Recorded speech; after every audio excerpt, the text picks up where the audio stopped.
இப்போ ஒரு ஜாதகத்தை நம்ம கையில் வந்த உடனே நம்ம என்ன பார்க்கணும் அப்படின்னு பார்த்தீங்கன்னா, ஜாதகத்தில் லக்கண புள்ளி தான் நான் ஃபஸ்ட்டு எடுப்பேன். அதாவது ஒரு தாயுடைய கருவறையிலிருந்து அந்த குழந்தை வெளியேறக்கூடிய அந்த நேரமானது இந்த லக்கண புள்ளி அப்படிங்கிற அந்த கரெக்டான அந்த பாயிண்டில் தான் ஆரம்பிக்குது. அப்போ அந்த லக்கண புள்ளி எந்த நட்சத்திரத்தில் இருக்குது அப்படிங்கிறத ஃபஸ்ட்டு ஆய்வு பண்ணணும். அந்த நட்சத்திர அதிபதி உங்களுடைய ஜாதகத்தில் எந்த நிலையில் இருக்கார் ஃபஸ்ட்டு.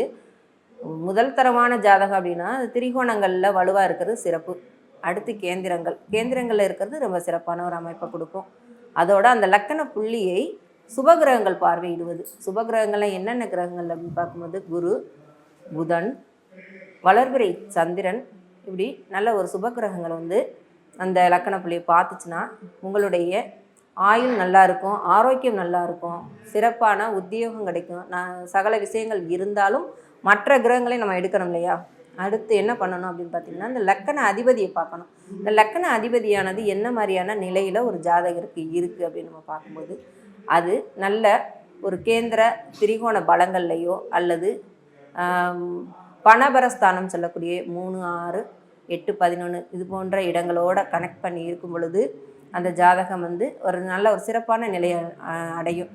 பொதுவாக திரிகோண கேந்திரங்களில் ஒரு கிரகங்கள் இருக்கும்போது இப்போ திரிகோணங்களில் இருந்துச்சுன்னா தாத்தா வழி பாட்டி வழி சொத்துக்கள் மூலியமாக அவங்க ஒரு சுகமான வாழ்க்கையை அவன் அனுபவிப்பாங்க. இதே கேந்திரங்களில் அந்த கிரகங்கள் வலுப்பெருமை அப்படின்னு நம்ம வச்சுக்கிட்டோம்னா அவங்க கொஞ்சம் உழைக்கணும், சும்மா உட்காந்துருந்தா வராது. அப்போ உழைச்சி அந்த விஷயத்தை நம்ம பெற்றுக்கொள்ளணும். இந்த உலகத்தில் இந்த கர்மாவை இந்த நம்மளுடைய வேலைகளை கர்மா மூலியமாக அனுபவித்து அந்த பெற்றுக்கொள்ளணும் அப்படிங்கிறது அதனுடைய விதி. இதற்காக தான் ஜாதகம் நம்ம பார்க்குறோம். ஒரு ஜாதகத்தை பார்த்த உடனே இவங்க பெரிய கோடீஸ்வரர் ஆயிடுவாங்க, பெரிய ஆளாக ஆயிடுவாங்க அப்படின்னு நம்ம சொல்கிறத காட்டிலும் இந்த ஜாதகம் இந்த மாதிரியான விஷயங்களுக்கு கொண்டு செல்லப்படுகிறது. நீங்கள் அமைதியாக இருந்தாலே உங்களுக்கான விஷயங்கள் கிடைக்கும் அப்படிங்கிற விஷயத்தையும் நம்ம எடுத்து சொல்லலாம். இது மாதிரியான சின்ன சின்ன ஒரு நுணுக்கங்களை வரக்கூடிய வாடிக்கையாளர்களுக்கு தெளிவாக எடுத்துக்கூறது தான் ஒரு ஜோதிடருடைய ஒரு அருமையான நிலை இருக்குது. அதுக்காக தான் இங்கே ஜாதகமே நம்ம பார்க்குறோம்.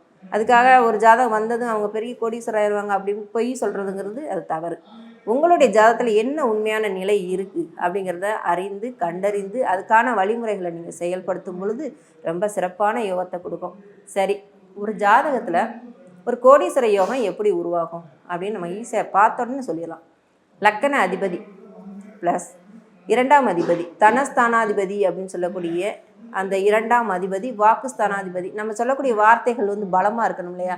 அப்போ இந்த வாக்குஸ்தானாதிபதி, லக்கண அதிபதி, அதோட லாபாதிபதி, இந்த 3 கிரகங்களையும் நீங்கள் கனெக்ட் பண்ணி பாருங்கள்.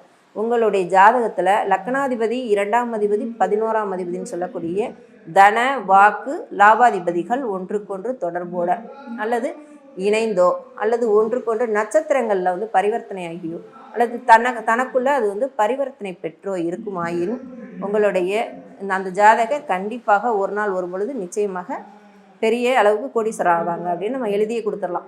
அது எந்த காலகட்டத்தில், இப்போ நான் நல்லா இல்லையே மேடம் அப்படின்னு நீங்கள் சொன்னீங்கன்னா அந்த அதிபதிகளுடைய திசா புத்தி காலங்களில் தான் உங்களுக்கு இந்த மாதிரியான விஷயங்கள் நடக்கும். அதையும் நம்ம எடுத்து சொல்லணும். சரி, இது ஒரு பக்கம் இருக்கட்டும். இப்போ ஒரு ஜாதகம் கொண்டு வரீங்க, அதில் என்ன விஷயங்கள் இருக்குது இல்லை அப்படின்னு நம்ம எப்படி கண்டுபிடிக்கிறது? ராகு கேதுகளை வச்சு அழகாக கண்டுபிடிக்கலாம். உங்களுடைய லக்கணத்திற்கு கோச்சார ராகு கேதுகளையும் ப்ளஸ்ஸு உங்களுடைய ஜனன கால ராகு கேதுகளையும் நம்ம கனெக்ட் பண்ணி பார்க்கணும். அப்போ அந்த கோச்சாரத்தில் இருக்கக்கூடிய ராகு கேதுகள் எங்கே இருக்காரப்போ ஒரு எடுத்துக்காட்டுக்கு பார்க்கலாம். இப்போ தனுசு லக்கணம்னு வச்சுக்கோங்க. தனுசு லக்கணத்துக்கு ரிஷபத்தில் ராகுவும் 12ஆம் வீட்டில் கேதுவும் இருக்குது அப்படிங்கிற மாதிரி ஒரு கோச்சாரம் இருக்குது அப்படின்னா என்னாகும்? அவங்களுக்கு உடல்நிலையில் ஒரு பிரச்சனை உண்டாகும் அல்லது எதிரிகளால் ஒரு பிரச்சனை வரப்போகுது அப்படிங்கிறத உணர்த்துறதுக்கு தான் இந்த கோச்சாரங்கள்லாம் நமக்கு சில விஷயங்களை நமக்கு அறிவுறுத்துது. அதே போல் 12ஆம் வீட்டில் இருக்கக்கூடிய கேது என்ன பண்ணும்? நிம்மதியில் அந்த 12ஆம் இடம் அப்படிங்கிறது அயன சயன போகம்னு சொல்லக்கூடிய விஷயங்களை சொல்லக்கூடியது.